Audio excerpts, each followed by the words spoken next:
नमस्कार दोस्तों, स्वागत है आपका मेरे चैनल डिजिटल ऑटोमेशन माइंडसेट में।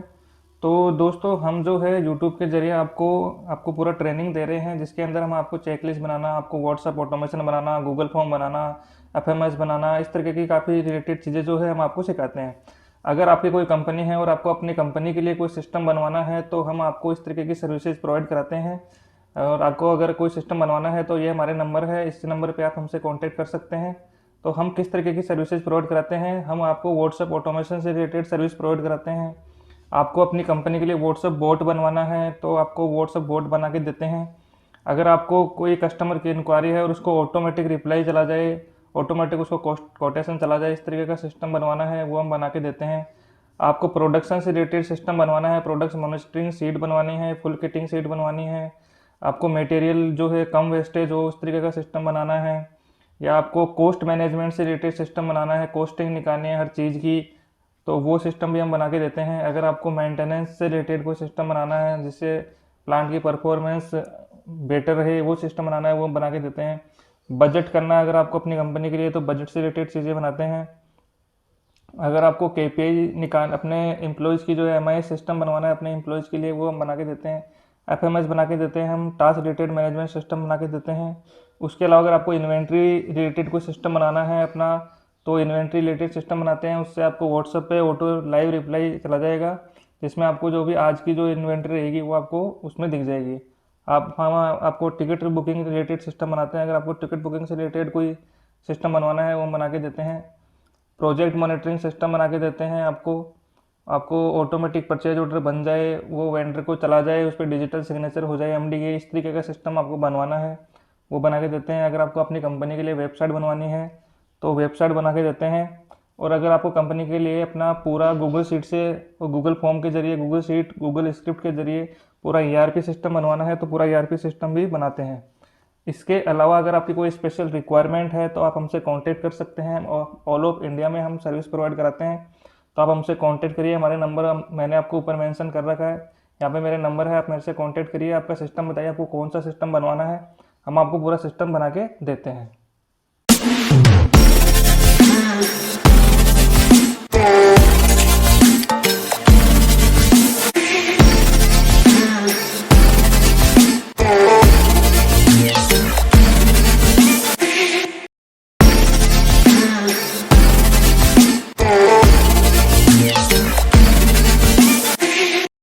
दोस्तों, हमारी चेकलिस्ट की सीरीज चल रही थी, जिसके अंदर हमने 4 तरीके की चेकलिस्ट सीखी है। उसमें अपनी चेकलिस्ट टाइप 4 चल रही है।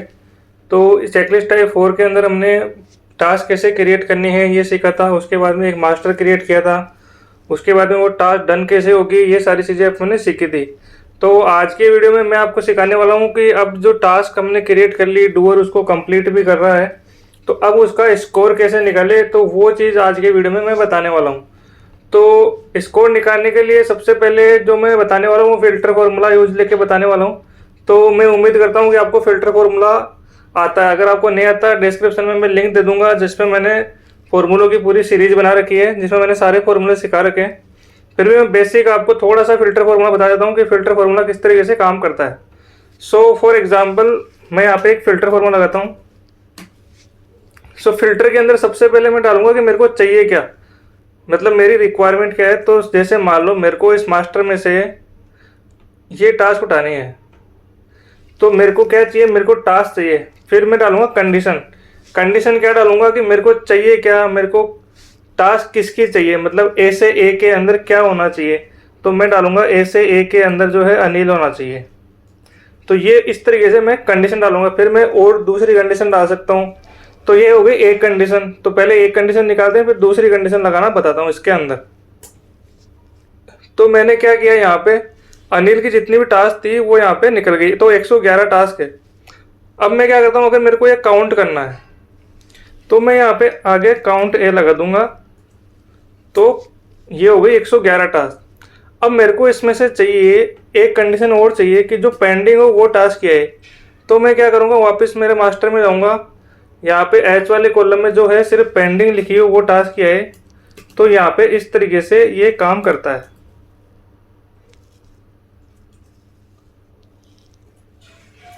तो तो ये क्या करेगा, सिर्फ पेंडिंग वाली टास्क ही फिल्टर करके ला देगा।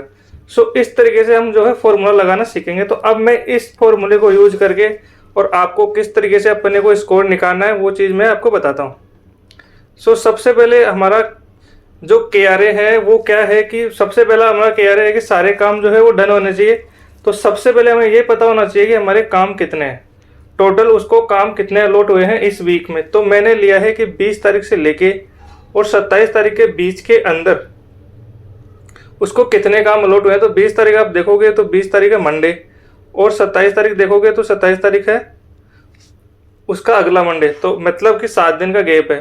तो मैंने लिया है कि 20 ग्रेटर देन इक्वल 20 और लेस देन 27। तो यहाँ पे मैंने क्या फॉर्मूला लगाया है, मैंने लगाया है फिल्टर मास्टर ई से ई, यानी कि ई से ई क्या चीज़ है, ई से ई है मेरा प्लान डेट। तो मैंने लगाया है कि मास्टर ई से ई, फिर जो है मैंने लगाया है कि ई से ई में जो डेट है वो ग्रेटर देन इक्वल होनी चाहिए इसके, और जो ई से ई में जो डेट है वो लेस देन होनी चाहिए इसके। फिर मैंने लगाया है कि ए से ए इक्वल टू A4, यानी ए से ए क्या चीज़ है, ए से ए है डूअर का नेम, यानी कि यहाँ पे जो है वो नाम जो है वो किसके बराबर होना चाहिए, वो नाम होना चाहिए इसके बराबर, अनिल के बराबर। तो ये एक कंडीशन लगा दी मैंने, निकाले कि इसके 15 टास्क थे 20 से लेकर 27 के बीच की। तो अब ये क्या सही आ रहा है इसको वेरीफाई करेंगे। सो सबसे पहले मैं डेट लगा लेता हूँ 20 से 27 की।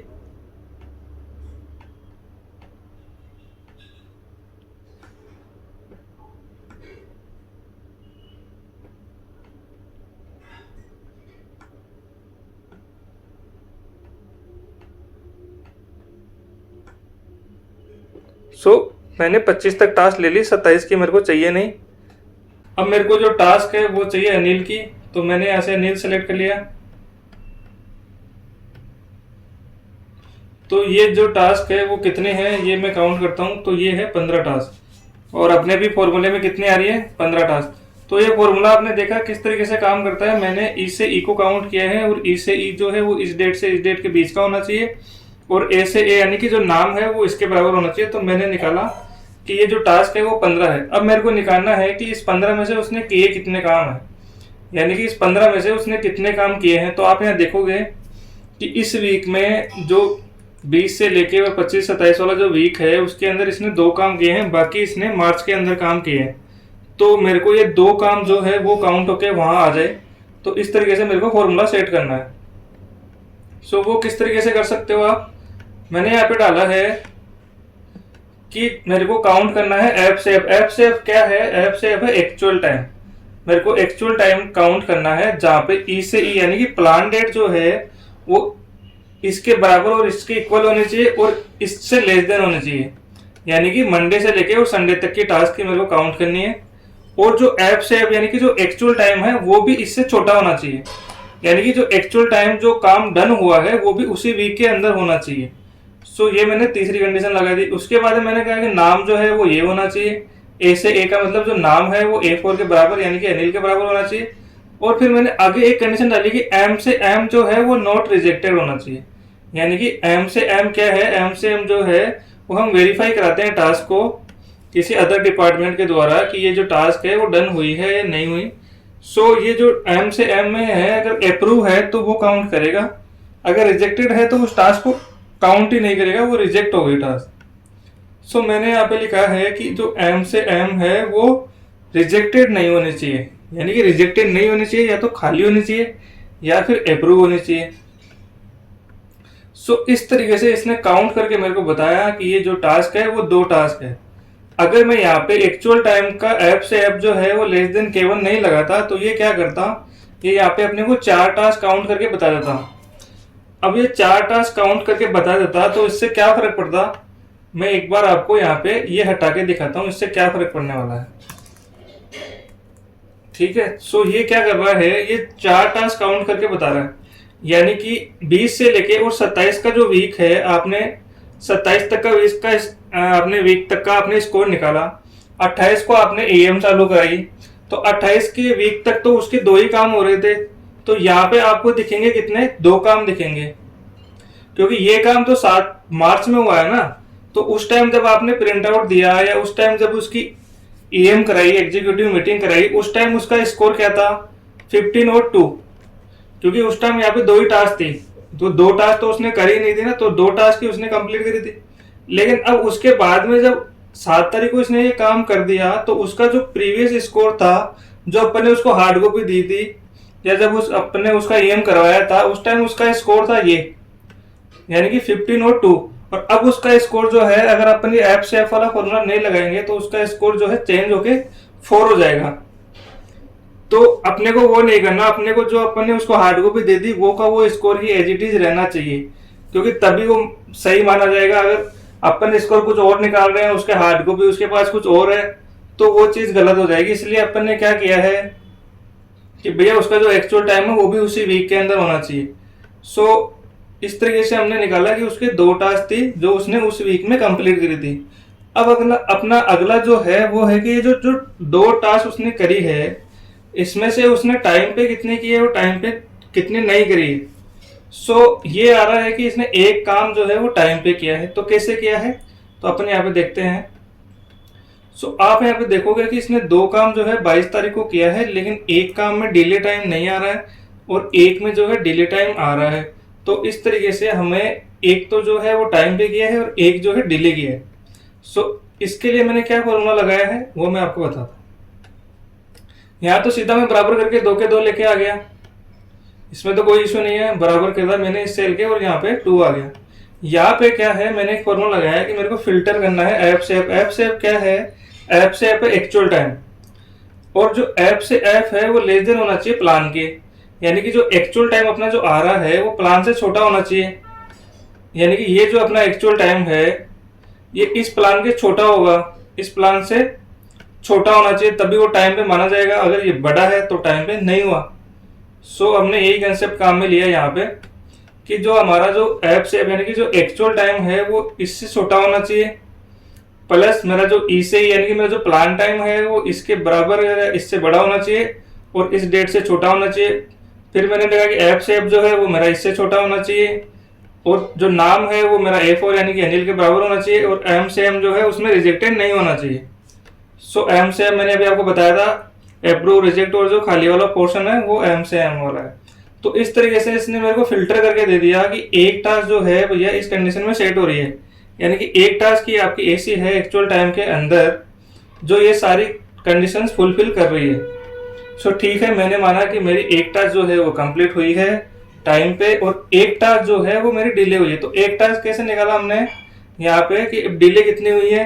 डिफरेंस आपको वैसे ही पता चल रहा है कि दोनों का डिफरेंस जो है 1 आना चाहिए, लेकिन ये 1 जो है फॉर्मूले से आना चाहिए। तो वो कैसे निकाला हमने, मैंने किया मास्टर जी से जी। जी से जी क्या है, देखो जी से जी में मैंने एक फॉर्मूला लगा रखा है डिले का।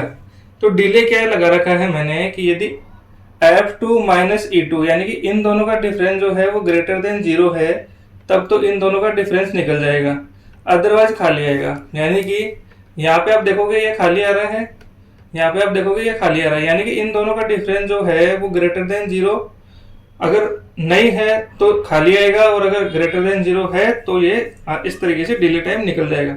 इसको मैंने ड्यूरेशन में कन्वर्ट कर दिया, तो ये ड्यूरेशन में आपको दिख रहा है। मैंने जी से जी को अब मैं काउंट करना चाहता हूँ कि जी से जी के अंदर जो है वो डिले वाले कितने टास्क है। मैंने यहाँ पे क्या फॉर्मूला लगाया है, मास्टर जी से जी, यानी कि जी से जी का मतलब डिले टाइम।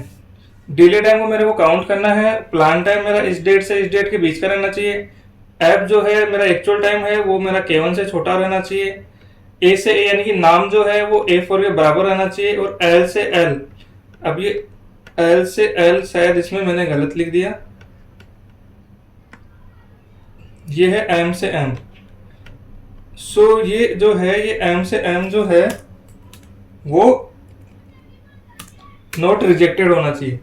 और फिर मैंने इसको ड्यूरेशन में कन्वर्ट करने के लिए इंटू 1/24 यानी कि 1/24 क्या है, ड्यूरेशन है 24 घंटे होते हैं। तो इस तरीके से मैंने इसको ड्यूरेशन में कन्वर्ट कर लिया है कि भैया एक टास्क जो है वो तुम्हारी डिले हुई है, लेकिन ये एक टास्क आपकी कितने घंटे डिले हुई है वो मेरे को निकालना है। आप यहाँ पे देखोगे मास्टर के अंदर हमने यहाँ पे घंटे निकाल रखे हैं ऑलरेडी कि जो है एक टास्क वो 21 घंटे डिले हुई है। बट एक टास्क 21 घंटे डिले हुई है तो दूसरी टास्क भी डिले हो सकती है। तो मेरे को क्या करना है, जितनी भी उसकी उस वीक में टास्क डिले हुई है उन सबका सम हो के आ जाए। मतलब कोई 21 घंटे डिले हुई है, कोई 4 घंटे डिले हुई है, कोई 5 घंटे डिले हुई है, तो जितने भी उसकी टास्क है वो सम होके आ जाए कि सब इतने टास्क जो है इतने घंटे डिले हुई। सो इसी तरीके से यहाँ पे जो है काउंट करके टास्क आ जाएगी कि इतनी टास्क उसकी डिले हुई है। सो अब मेरे को ये ड्यूरेशन सम चाहिए, तो मैंने यहाँ पे ऑलरेडी सम लगा रखा है। फिर मैंने लगाया कि फिल्टर जी से जी मेरा क्या है, जी से जी मेरा डिले टाइम है। मैंने लगाया कि ई से ई, यानी कि जो मेरा प्लान टाइम है वो इससे बराबर या इसके बराबर होना चाहिए, ग्रेटर देन इक्वल होना चाहिए, और मेरा जो प्लान टाइम है वो मेरा इससे छोटा होना चाहिए। फिर जो मेरा जो एक्चुअल टाइम है वो भी मेरा इससे छोटा होना चाहिए, और जो मेरा नाम है वो इसके बराबर होना चाहिए। और जिसके अंदर मैं रिजेक्टेड और अप्रूव लिखता हूँ एम से एम वाला, वो नॉट रिजेक्टेड होना चाहिए। सो इस कंडीशन को एक ही फुलफिल कर रही है कंडीशन, जिसमें कि 21 घंटे वो सम करके लेके आ रहा है। सो इस तरीके से मैंने यहाँ पे ये जो है MIS स्कोर निकाला है। अब इसके अंदर यहाँ मैंने परसेंटेज स्कोर में मैंने इन दोनों का परसेंटेज निकाल लिया, इसको डिवाइड कर दिया, और यहाँ पे जो है मेरे पास मैंने माइनस में लिया है। इसको माइनस में मैंने इसलिए लिया है कि मान लो कि मैंने जो KPI लिया है वो मैंने लिया है परसेंटेज वर्क नॉट डन, यानी कि कितना काम नहीं हुआ। सो -87 काम नहीं हुआ तो कितना काम हुआ है, सो 13% काम हुआ है, -87% नहीं हुआ तो उसको जो है 0 तक लाना है, यानी कि नो पेंडेंसी लाना है उसको। यहाँ पे जो है 0000 आना चाहिए। तो 00 का मतलब नो पेंडेंसी, यानी कि उसने 100% काम जो है वो डन कर दिया। सो यहाँ पे जो है मैंने इसका परसेंटेज निकाला, माइनस में निकाला है क्योंकि मैंने यहाँ पे -100 लगा दिया, तो ये जो है माइनस में आ गया। तो इस तरीके से आप जो है इस तरीके से इनका ये निकाल सकते हो। अब जो है यहाँ पे मैंने जो है माइनस नहीं लिया है, क्योंकि यहाँ पे अगर 1 घंटे भी डिले आता है, एक काम जो है अगर 1 घंटे भी डिले आता है तो वो -100 हो जाएगा। अगर -100 में -100 कर दोगे तो 0 आ जाएगा, इसलिए मैंने यहाँ पे -100 नहीं लिया है। सो ये सिंपल सा छोटा सा कंसेप्ट था। सो यहाँ पे मैंने इतना MIS निकाल लिया है। अब यहाँ पे जो है मैं इसको फाइनल मार्क देना चाहूँगा कि इसको फाइनल मार्क कितने मिले। तो फाइनल मार्क्स देने की जो है वो इस तरीके से है कि ये इसको 3 टास्क है, एक तरीके से इसके 3 KRA है। मैं ये मान के चल रहा हूँ कि इसके 3 KRA हैं। एक में इसको पूरा काम करना था, एक में उसको टाइम पे करना था, एक में उसको डिले नहीं करना था। सो इस तरीके से मैंने इसको 3 KRA दे दिए। तो 3 KRA का मतलब हो गया कि अगर मैं 100 मानता हूँ एक को तो डिवाइड बाई 3 कर देता हूँ, तो 33.33 हो जाता है एक टास्क का वेटेज। तो उस तरीके से मैंने यहाँ पे एक फॉर्मूला लगा रखा है कि यदि H4 के अंदर अगर कुछ भी वैल्यू नहीं है, यानी कि इस सेल के अंदर कोई वैल्यू नहीं है, तो यहाँ पे कोई स्कोर नहीं निकलेगा। यदि ये जो वैल्यू है ये लेस देन और इक्वल हो -100 के, यानी कि ये जो वैल्यू है ये -100 से भी नीचे जा रही है, जो कि यहाँ तो पॉसिबल ही नहीं है लेकिन यहाँ पे पॉसिबल है। तो ये जो है अगर -100 के नीचे जाएगी तो मैं उसको कोई मार्क्स नहीं दूंगा, 0 दूंगा। उसके बाद में फिर मैं क्या करूँगा, अगर ये कंडीशन नहीं है तो इसके अंदर मैं 100 जोड़ूंगा तो पॉजिटिव में स्कोर निकल जाएगा। जैसे कि मैं इसके अंदर 100 जोड़ता हूँ तो 13% काम हुआ है, तो मेरे को पॉजिटिव में निकालना है। तो मैंने क्या किया, मैंने 13% काम हुआ है, इसको मैंने 100% से इंटू करके डिवाइड बाई मैंने इससे कर दिया कि इससे डिवाइड बाई इन तीनों का काउंट करने से क्या हुआ कि एक का वेटेज कितना है वो मेरे को पता चल गया कि एक का वेटेज जो है वो 33.33% है। सो इस तरीके से मैंने ये फॉर्मूला लगा के इसको जो है इसका मैंने निकाला कि ये 13% जो इसने काम किया है, तो 33 में से इसको कितना नंबर मिलना चाहिए, तो उसको 33 में से 4.33 नंबर मिलेंगे। इसी तरीके से मैंने दूसरा निकाला, तो दूसरे में इसने -50% काम की नहीं किया, यानी कि 50% काम इसने किया, तो एक का वेटेज है 33.33, तो 50% का मतलब हो गया 16.67।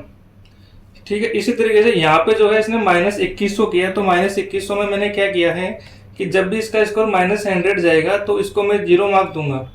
तो यहाँ पे मैंने 0 मार्क दिए। आप इसको कुछ भी कर सकते हो, अगर आप 10 करना चाहते हो कि मैं चाहता हूँ कि उसको पेनल्टी लगे, अगर -100 से नीचे जा रहा है तो उसको पेनल्टी लगे, तो आप यहाँ पे 0 की जगह -10 कर सकते हो, -20 कर सकते हो, अपने हिसाब से जो कस्टमाइज करना है वो आप कर सकते हो।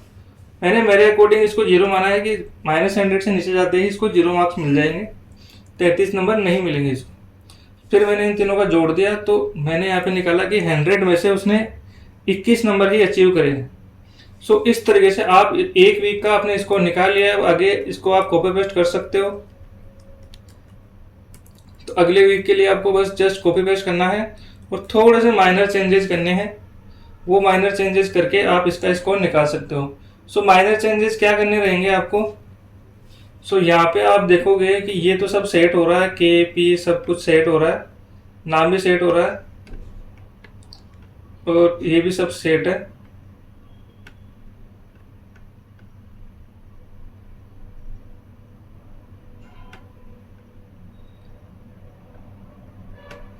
ये तो सब सेट है, इसको तो कुछ चेंजेस करना नहीं है। फाइनल स्कोर के अंदर आप देखोगे कि ये जो एच से एच वाला जो है वो अब एम से एम में आना चाहिए, तो यहाँ पे थोड़ा सा माइनर आपको चेंजेस करना पड़ेगा।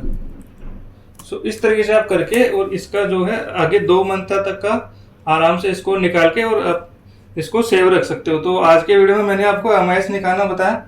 अगर आपको वीडियो अच्छा लगा और आपको कोई कमेंट है, कुछ और पूछना है, तो आप कमेंट करके मेरे को पूछ सकते हो। और वीडियो को ज़्यादा से ज़्यादा लाइक करना है, शेयर करना है और सब्सक्राइब करके रखना है चैनल को। धन्यवाद दोस्तों।